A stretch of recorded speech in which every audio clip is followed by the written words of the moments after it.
Paaralan sa Metro Manila para tugunan ang problema sa mga estudyanteng underweight at bansot. Para bigyan ng mukha ang balita, Mobile Journal, Yeda Pascual. Sa gitna ng kahirapan, may mga taong pilit nagbibigay ng pag-asa. Dito sa Parañaque, isang kapatiran na nagpakita ng malasakit para sa mga estudyanteng kulang sa timbang.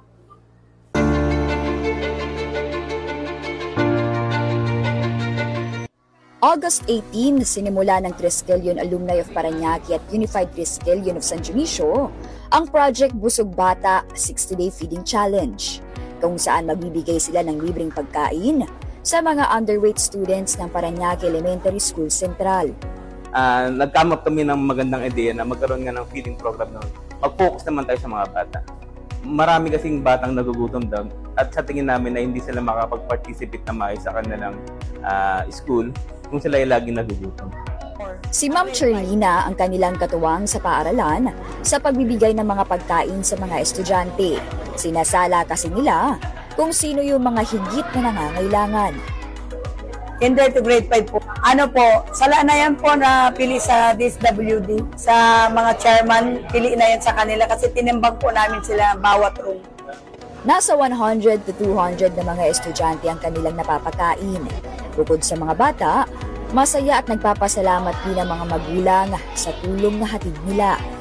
So ngayon, ang pagkain natin is 100 food packs. Rice bill to. So depende po sa araw kasi kung sino yung sponsor na yon, siya magsasabi ko anong pagkain ang ibibigay niya. So kadalasan, food pack, kung monetary po ang ibibigay, yung grupo namin po yung magluluto. Pangarap nila na hindi lang sana matapos sa 60 days ang proyektong ito, kundi buong school year makapagbigay sila ng libreng pagkain. Ayon sa kapatiran, bawat kutsara, hakbang sa malusog na kinabukasan. Alam naman natin na ang kabataan ay pag-asa ng bayan.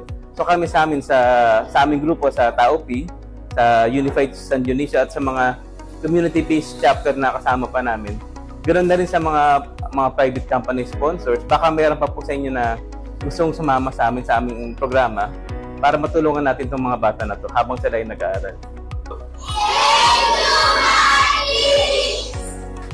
Mobile Journal, Yeda Pascual po.